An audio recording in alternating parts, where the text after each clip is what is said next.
es una palabra muy conocida, es una palabra que muchas veces no tenemos total entendimiento de lo que es. Nosotros comenzamos siendo acá un grupo muy pequeño. Éramos Silvina, yo y mis dos hijos, Franco y Gustavo.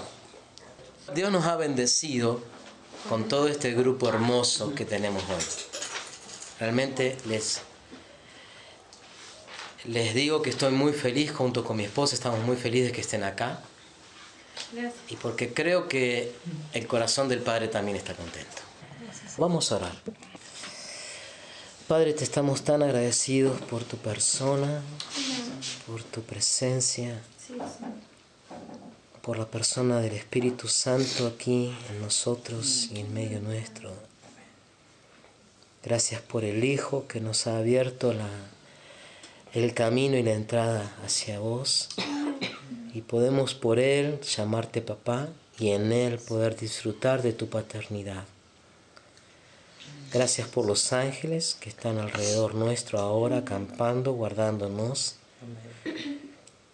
Y queremos, Señor, ser respetuosos a vos y en amor, no por miedo, porque vos sos un Padre de amor. Amén. Acercarnos, Señor, confiadamente hacia vos para recibir la palabra, la ayuda, el socorro oportuno para nuestras vidas. Amén. Señor, no queremos escuchar voz de hombre, sino queremos escuchar la voz tuya. Amén, Señor. Y estamos confiados de que así va a ser. Amén. Por eso, Señor, te decimos que tenemos oídos para oírte, ojos para verte y un corazón dispuesto en seguirte. Amén. En Cristo Jesús. Amén. Amén. Bien, lo que vamos a tratar y charlar un poquito en este momento es sobre la palabra que yo les decía muy conocida, que es redención. ¿Cuántas veces hemos escuchado la palabra redención o redimir o redentor? Aquellos que nos hemos acercado a la iglesia, la palabra redentor la relacionamos con Cristo, ¿sí? Pero ¿qué es en realidad redención? ¿Qué es en realidad redimir? ¿Qué es un redentor? Etimológicamente, el significado de la palabra significa volver a comprar algo o comprar algo para restituirlo a su origen. Es como, por ejemplo, supongamos que yo voy caminando con esta tablet, que es mía, por la calle, y viene alguien y me lo roba. Bueno, yo quedo muy consternado porque a nadie nos gusta que nos roben, y me quedo ahí con eso, con esa sensación amarga de que me robaron. Entonces ando buscando dónde poder comprarme otra, y lo comento con mis amigos, con la gente conocida, ¿dónde puedo conseguir otra tablet? Y por ejemplo, supongamos que alguien me dice, mira, en tal dirección podés conseguir al muchacho que tiene. Bueno, yo me dirijo a la dirección y este muchacho tiene un montón de tablets y entre todas las tablets descubro que tiene la tablet que es mía. Entonces, en vez de ponerme a discutir y a pelearme con él diciéndole eso es mío, devuélvemelo, le digo, ¿cuánto sale? Tanto. Bueno, pago un precio para recuperar en realidad lo que era mío. Ese es el sentido de redención. Vos y yo, como cantábamos hoy, le pertenecemos porque fuimos creados por Dios y para Dios. Amén. En realidad, para decirlo de una manera más literal, fuimos creados en Él, somos parte de Él, de su corazón, de su intención, de su voluntad, fuimos creados, vos y yo.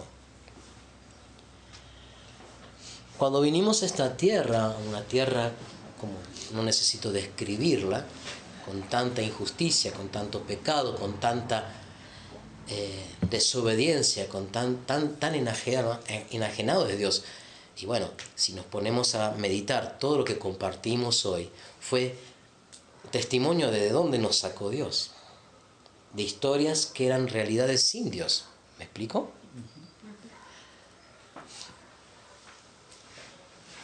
El Padre, en su gracia y amor, establece que en Cristo y por Cristo y a través de Cristo se pague el precio necesario para recuperar lo que es de Él. Por eso hoy, por Cristo, vos y yo le podemos decir a Dios Padre. Podemos decir entonces que redención es ni más ni menos que el camino de regreso a papá. Ahora, ¿por qué es tan importante esto? Cuando Cristo vino a la tierra, vino a un pueblo. ¿Qué pueblo era? Israel. Israel. Esa nación era una nación que conocía a Dios. Era una nación que había recibido los mandamientos, había recibido los profetas, había recibido entendimiento de un Dios todopoderoso, de Yahvé, de Dios omnipresente, omnisciente, un Dios dador, un Dios proveedor. Conocía o tenía un pequeño vislumbre de conocimiento de Dios. Pero cuando Jesús viene a ese pueblo, a esa nación, trae una revelación más profunda de Dios. Viene a decirnos que ese Dios tan poderoso, eterno y sublime, se revela como tu Padre. Por eso cuando Él enseña a orar, comienza diciendo, ¿qué palabras? Padre nuestro. ¿Sí? ¿Me sigue? Sí. Padre nuestro. O sea que Jesús viene a traernos la noticia de que Dios quiere revelarse hacia nosotros como un papá. Como un papá. Qué interesante que es esto. Porque todos nosotros llevamos nuestra identidad y nuestro apellido por nuestros papás. En tus documentos figura un apellido. ¿Y el apellido de quién tenés? ¿De tu papá? O sea que la identidad legal que vos tenés en esta tierra está ligada a la paternidad, a tu papá. Si eso, que es algo natural que vemos todos los días, es así, es porque en lo espiritual esta verdad es una ley y una verdad que se establece eternamente. La paternidad nos da siempre identidad. Ahora, hay algo que debemos charlar sobre el tema, porque generalmente cuando nos preguntan ¿qué sos? Y nosotros podemos decir profesora, carpintero o peluquero, y así nombrar profesión, estudiante, ¿no es verdad? ¿Qué sos? Y yo estudio. ¿O qué sos? Yo soy albañil. ¿O qué sos? Soy pastor. ¿Qué sos? En realidad todas esas cosas son cosas que hacemos, no que somos. Claro. Porque el día que ya no trabajemos en esos trabajos, vamos a seguir existiendo y ya no somos eso. Nuestra identidad no tiene que ver tanto con lo que hacemos, sino con lo que somos. Y cuando nos acercamos a nuestro Padre Celestial, podemos, a medida que nos acercamos, descubrir quiénes somos realmente.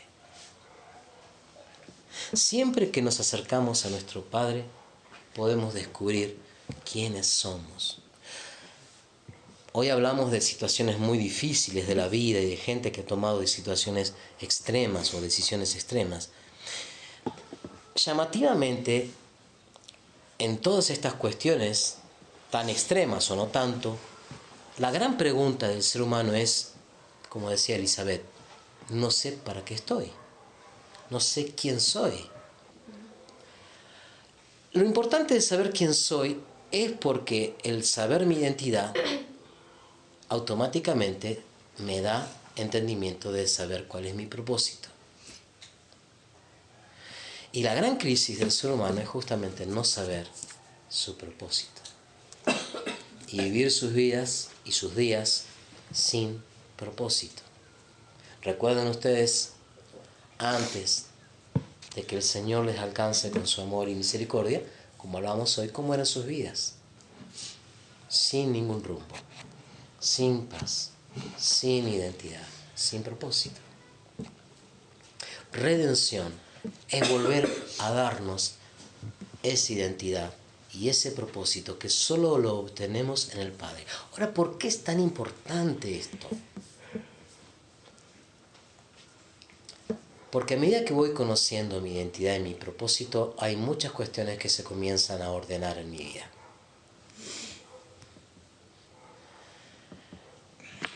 Cuando conozco a mi papá y conozco cómo me ama, hay muchas cuestiones que tienen que ver con inseguridades y temor que van yéndose y desapareciéndose. ¿Me siguen? Sí. Redención tiene que ver con todo eso. Y Cristo vino para volvernos a reunir con el Padre. Yo les quiero animar a que busquen en Mateo capítulo 1. Libro de la genealogía de Jesucristo, hijo de David, hijo de Abraham. Abraham engendró a Isaac, Isaac a Jacob. Hasta ahí. O sea que él dice que este es el libro de la genealogía, es decir, de los descendientes, de los ascendientes, perdón, de Jesús, que era hijo de David, hijo de Abraham. ¿Por qué comienza este libro diciendo esto? ¿Por qué no menciona a David y menciona a Abraham? Si uno sigue la lista, va a haber un montón de otros nombres. Nombres importantes como Salomón, como Isaí, como tanta gente. Bueno, ahora no vamos a detenernos. Pero habla de dos personas, de todas esas listas que para el escritor de Mateo eran importantes. Y el Espíritu guiando al escritor lo resalta. Abraham y David. Si podemos hacer un trazo, una línea, y acá está Jesús, podemos decir que la historia comienza con Abraham, a lo largo de los años sigue David y luego Jesús. ¿Me siguen? Sí. Abraham, David y Jesús. Resulta que Dios establece diseños que se mantienen durante la eternidad. Son diseños que Él establece y a medida que pasan los siglos en lo temporal, Él reedita lo que está haciendo. Y vamos a observar cómo en esta sucesión de nombres y de hombres, Dios establece un diseño de redención, un diseño redentor. Para que Jesús llegara a la tierra, para que Cristo se manifestara en Jesús en la tierra, era necesario en la dispensación de los siglos y de los tiempos que hubiera un Abraham y que hubiera un David para que después hubiera un Jesús. Abraham, ¿cuántos hemos leído alguna vez la Biblia? Y vemos que Abraham se caracterizó por algo específico. La fe. Dice que Abraham creyó y eso le fue contado por justicia. Abraham se caracterizó por la fe. Y de ese hombre, Dios le promete a Abraham de él que iba a nacer una nación, iba a formar un pueblo. ¿Sí? A Abraham, a ese hombre, fue el primero en que Dios le comenta o le dice su plan de hacer de él una gran nación. y que a través de él iban a ser benditas todas las naciones de la tierra. Y dice que Abraham creyó eso. Y aunque él no vio las naciones, y él no vio físicamente todo eso cumplido, él lo creyó. Y le fue contado por justicia. Después aparece David. Y David fue un rey en Israel, donde la Biblia declara que David se caracterizó por algo en especial. David era un hombre conforme al corazón de Dios. El corazón de David era un corazón conforme, amoldado al corazón de Dios. Entonces podemos ver a Abraham, fe; a David, corazón. Y Jesús dice que él, en su cuerpo, condenó al pecado y a la ley del pecado. Entonces vemos Abraham, fe; David, corazón; y Jesús, el cuerpo.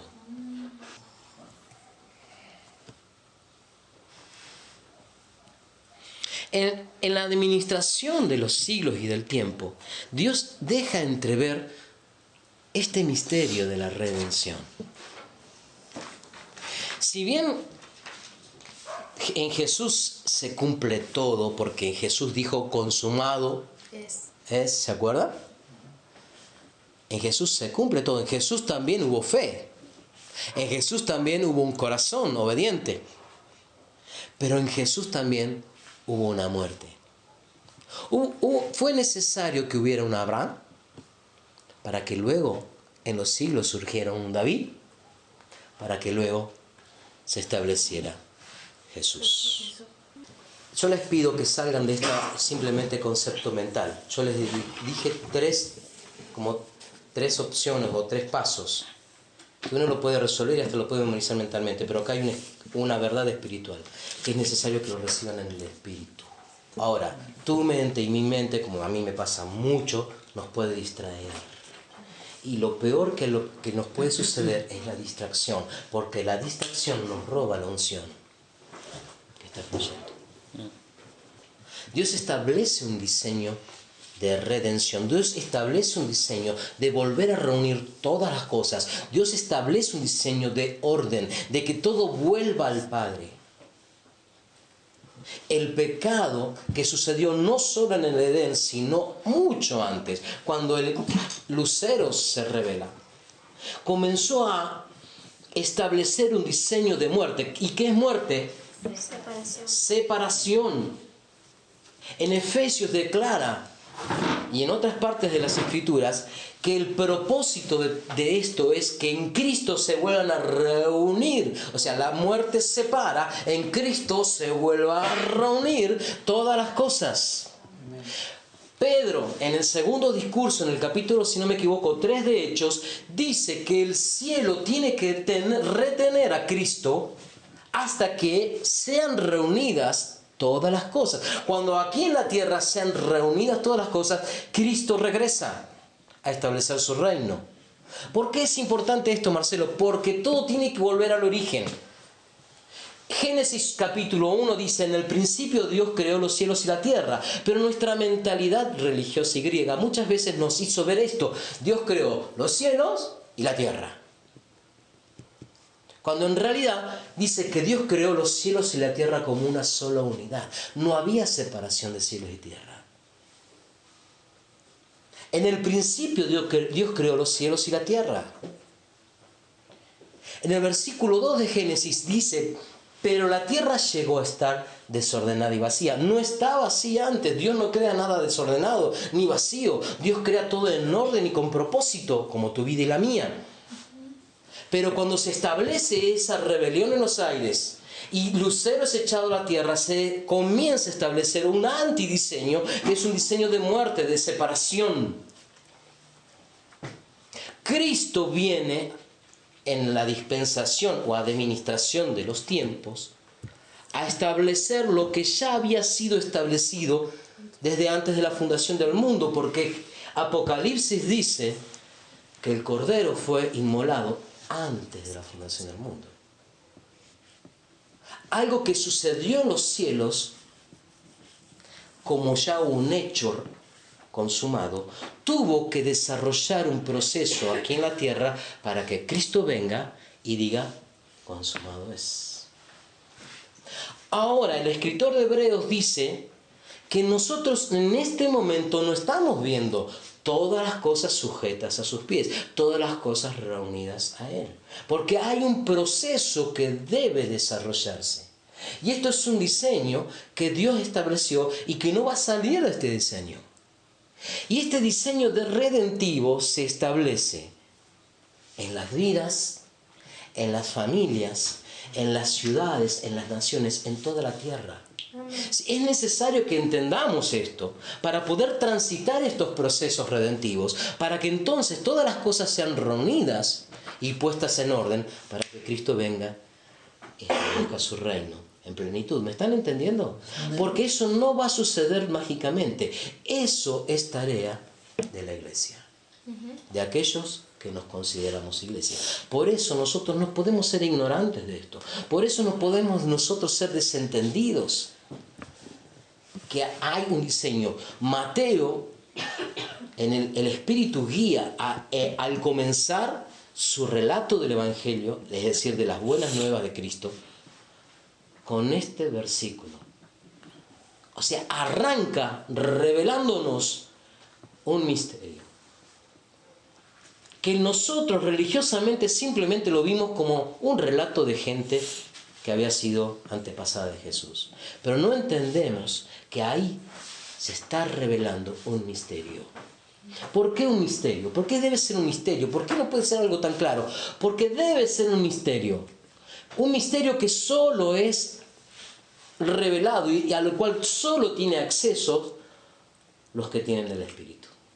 Por eso tanta gente lee la Biblia. Por eso leer la Biblia no te asegura nada. Al menos que sea el Espíritu en vos que te dé revelación para leer la Biblia, de entender los misterios del cielo. Jesús, como muchas veces lo hemos dicho, vino y lo primero que dijo después de volver en el desierto, y eso está en el capítulo, si no me equivoco, 4 de Mateo, arrepiéntanse porque el reino de los cielos se ha acercado. Comenzó ahí algo. Como con Abraham, comenzó ahí algo, un proceso redentivo que nosotros como iglesia debemos entender y saber. Fíjate si no pasa lo mismo con tu vida y con la mía. Dios se revela primero a tu espíritu. Fe es algo que está en tu espíritu, en mi espíritu. No es una emoción.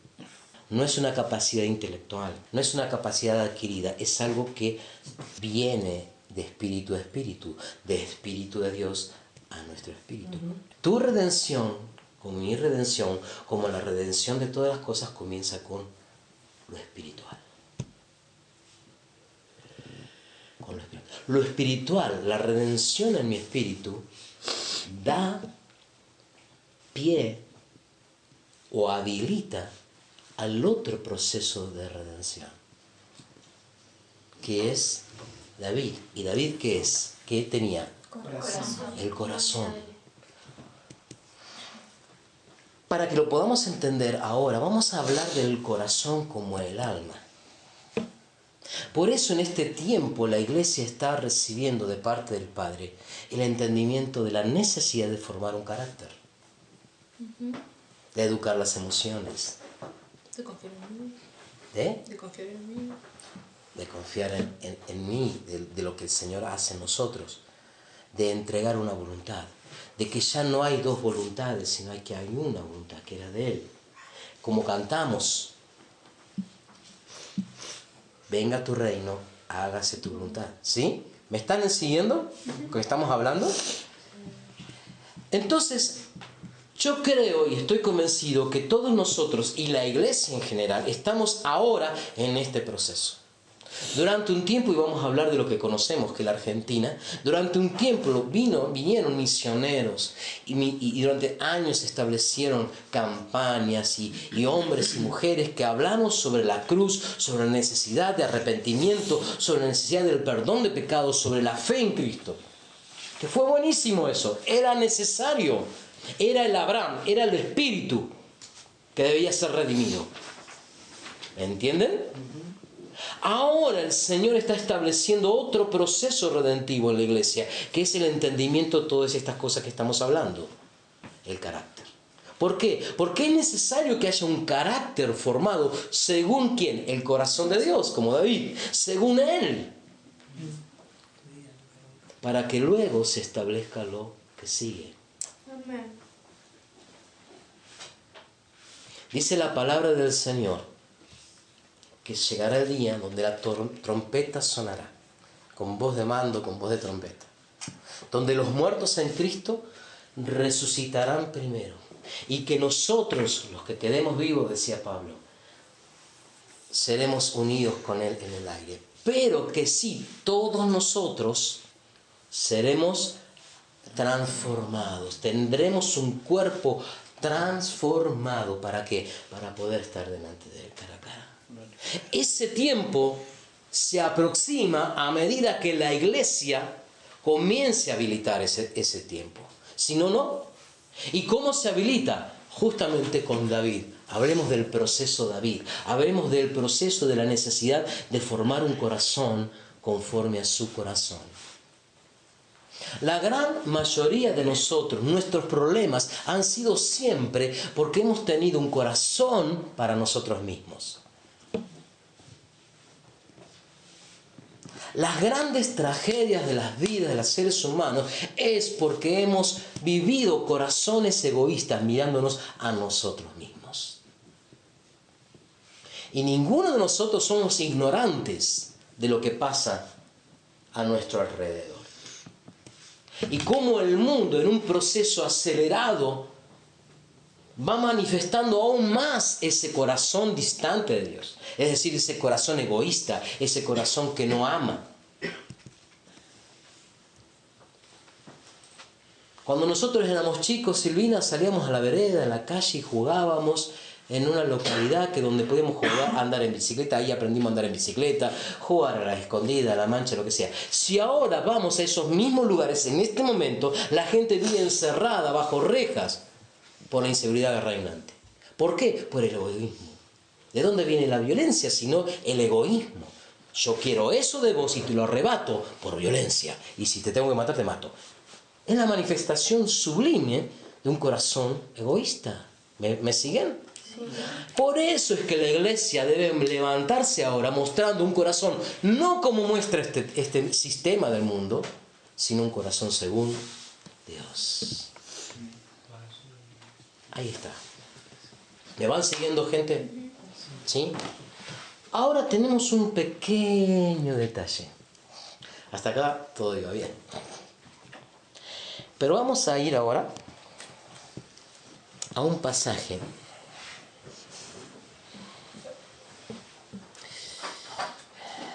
que se encuentra en el mismo libro de Mateo 1. ¿Vieron, como decíamos recién, en ese momento que Jesús, estando colgando de la cruz, mencionó esas palabras: consumado es? ¿Qué significa eso?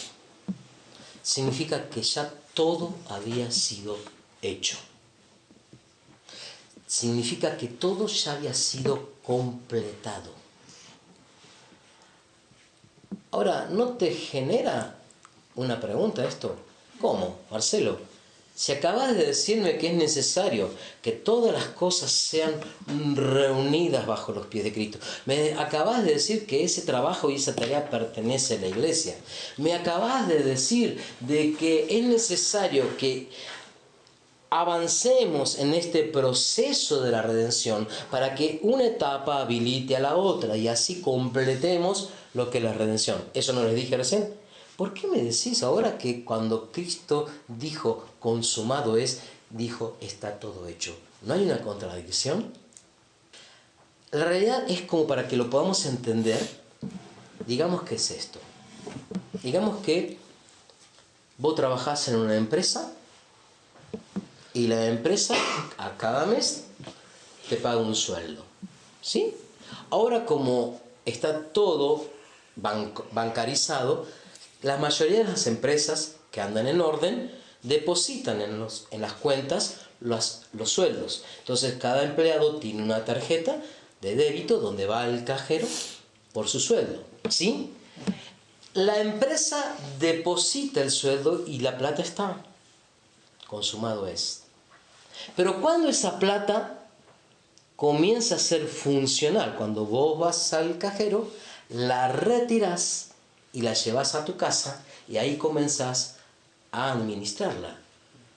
Ahora, la plata ya estaba, consumado es, pero tuvo que haber un proceso para que ese consumado es se haga una realidad en tu casa y vos puedas tener la heladera con comida, la alacena y lo que necesites. ¿Me están siguiendo el ejemplo? Cuando Cristo dijo consumado es como decir ya está depositado todo. Ahora necesitamos llevarlo a lo funcional. Ahora necesitamos avanzar en este proceso redentivo para que ese consumado es sea una realidad en nuestras vidas, en nuestras familias, en las ciudades y en toda la tierra. Esa es la tarea. Vamos al versículo. Mateo 1, 17. De manera que todas las generaciones, desde Abraham hasta David, son 14. Desde David hasta la deportación de Babilonia, 14. Y desde la deportación de Babilonia hasta Cristo, 14. Muy bien. ¿No le llama la atención nada? Sí, Sí, ¿por qué qué? Decilo. no sé, ¿por qué 14?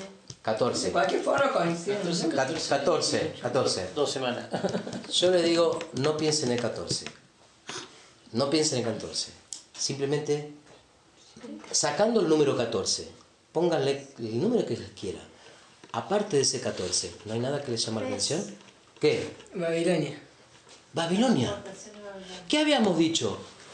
Abraham, David y Jesús. ¿Qué hace Babilonia ahí? ¿Qué hace Babilonia ahí? Primero, para los que no nos acompañan, ¿qué significa Babilonia? Para los que recién están caminando con nosotros, quiero decir, ¿qué significa Babilonia? La palabra Babilonia o Babel viene de aquella famosa, histórica Torre de Babel, que está en Génesis capítulo 3, no, 4, no, 9.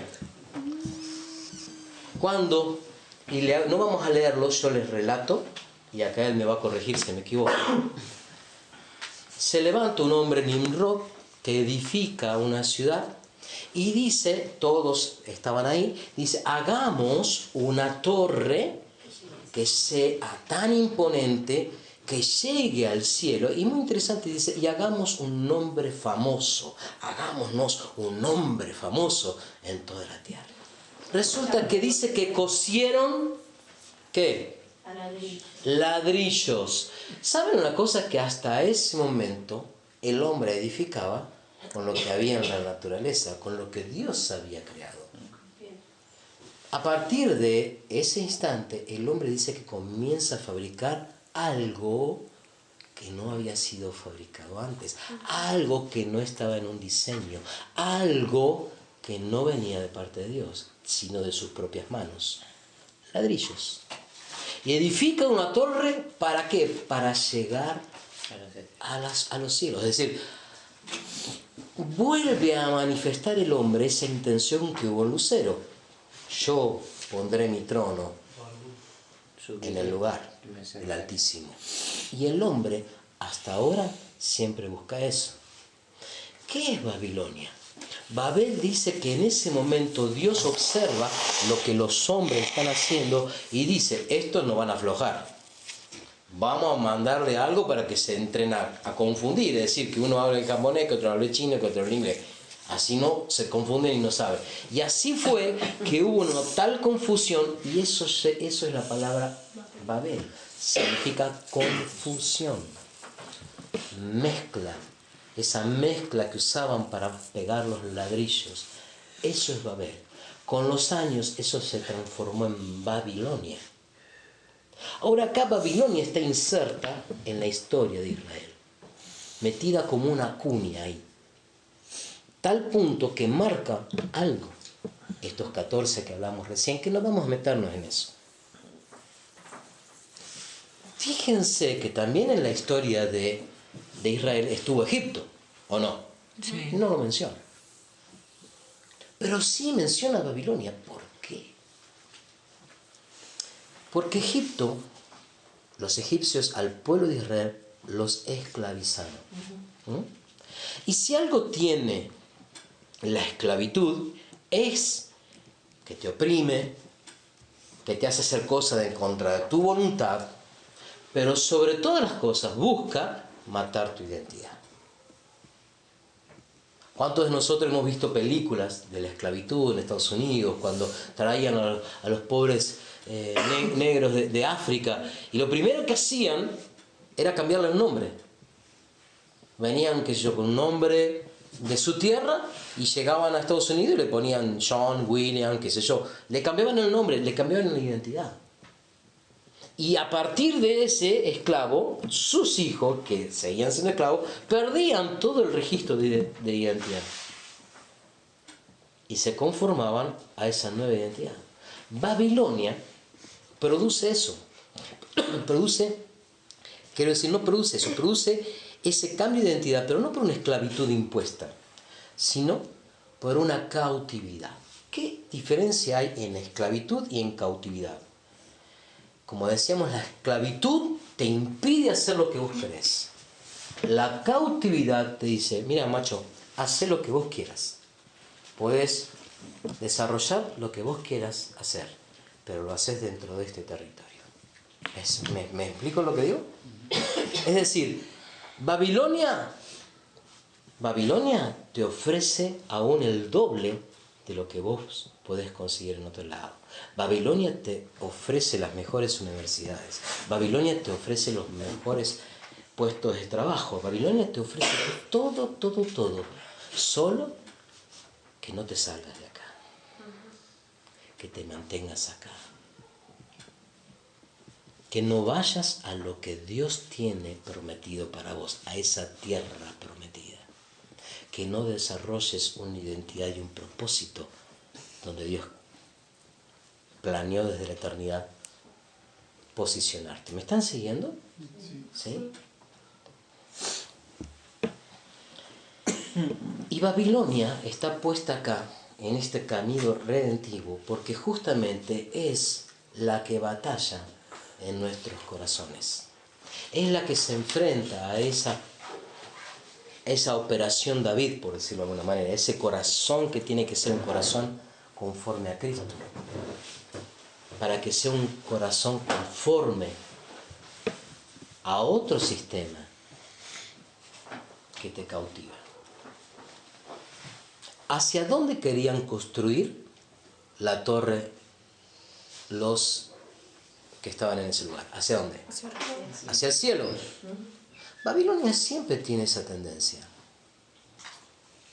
Babilonia te dice, vení, vamos al cielo. Vení. Pero siempre en una confusión y en un diseño que no es el de Cristo. Voy a traer a Babilonia a un entendimiento un poquito más claro para todos nosotros. Porque todos nosotros en algún momento oímos hablar de una palabra que es religión. Y Babilonia no es más ni menos que eso. Religión. Y la religión tiene como característica muy clara, es el esfuerzo humano, lo que yo puedo hacer con mis capacidades, con mis recursos, con mis posibilidades para llegar a Dios. Se establecen en Babilonia normas humanas que centran al hombre en el punto de honor. desplazando a Cristo y desplazando la operación del Espíritu Santo. Ahora, Babilonia o religión la encontramos en todos lados, gente. ¿Saben una cosa? En mi corazón, en tu corazón, todavía hay religión que debe ser quitada, que debe ser sacada, que debe ser borrada. Por eso es que todavía estamos formando carácter. A veces hablamos de los religiosos y nos ponemos como en la vereda de enfrente. Ah, los religiosos. Y no nos damos cuenta que nosotros tenemos mucho de Babilonia que batallar. ¿Cuántos han leído alguna vez el Salmo 23? Que levanten la mano, por favor, lo pueden hacer. Salmo 23. Ahora díganme, ¿cuántos de ustedes como yo, frente a una situación X, nos hemos angustiado porque nos faltaba? Sí. ¿Sí? O sea, pero ¿cómo? Si estás leyendo Jehová mi pastor, nada me faltará, ¿por qué ahora estás tan preocupado frente a esta situación? ¿Por qué te sentís como que no alcanza, como te falta, no llegas a rendir, no te alcanza el tiempo, tenés que rendir el examen y no sabes si lo vas a poder lograr? O tenés que llegar a fin de mes, tenés que pagar la boleta, viene el vencimiento y no sé si llego y me agarro la cabeza y ahora ¿cómo hago? ¿No te ha pasado eso o a mí solo me ha pasado? A todos. Entonces significa que todavía hay mucha Babilonia adentro tuyo o adentro mío que te está mostrando una realidad que no es la realidad. Es una mezcla. Es una mezcla.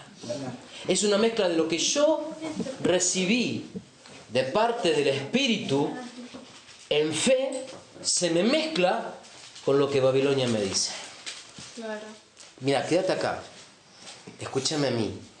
No avances, porque no vas a lograrlo, porque no vas a poder. Vení, conformate con esto. Había un cómico que decía cuando yo era chico, el que nace para pito nunca llega a trompeta. Naciste así, listo, no aspiré más a nada. Hay gente que nació para ser, qué sé yo, abogado, ingeniero, y vos. O sea, simplemente el entendimiento de que muchas veces Babilonia está frustrando o atacando o poniéndose en contra de lo que el Espíritu nos ha querido decir, de tu realidad espiritual. Y eso es algo que lo tenemos que batallar, para que se consume, para que se habilite los procesos de redención. Hoy estuvimos orando algo. Estuvimos estableciendo algo, recibimos palabra del Padre, gente, ¿o no? Sobre nuestros hijos, sobre la ciudad, sobre los hijos del Padre que están viniendo, ¿amén? Amén. Ahora va a venir Babilonia a decirte, no, esto es algo, como te decía vos, como esto es una fantasía, ¿te acuerdas cuando decía? Esto no puede ser, no. De repente algo va a suceder que te va a mostrar a tus ojos naturales algo totalmente diferente a lo que vos oraste o creíste. Y es que no es tan así. Y ahí es cuando los procesos se frustran. Y es cuando la fe comienza a caerse. Ahora eso nos pasa a todos. La palabra del Señor dice que Él, en Romanos capítulo 8, nos ha dado un espíritu de adopción. Es decir, un espíritu por el cual nosotros podemos tratar a Dios como Padre. Ese espíritu es opositor al espíritu de temor que habita en el mundo, que todavía sigue sujeto al temor a la muerte. Yo no quiero que me manifiestes nada, simplemente medítalo para tu interior. Quizás alguno de nosotros hemos conquistado esto y ya no tenemos temor a la muerte. Pero temor a la muerte no solamente es temor a la muerte propia, sino temor a la muerte de un ser querido. Cuando la palabra del Señor dice que Él venció el temor a la muerte y nos dio espíritu de poder, de amor, de dominio propio, un espíritu de adopción. donde no hay muerte que nos separe. Sin embargo, hay todavía ese susurro de temor a la muerte que quiere mantenernos esclavos. Hebreos dice que Él venció a la muerte para liberar a los que vivían en la esclavitud al temor a la muerte. El temor a la muerte es un espíritu que nos mantiene en esclavitud. Ahora, cuando yo entiendo mi realidad espiritual y creo su voz y creo su palabra, me posiciono en un lugar que es mi verdadero lugar. Ya no estoy en el mundo, ya he sido rescatado del mundo, no estoy en tinieblas y estoy en su luz. Pero aparece Babilonia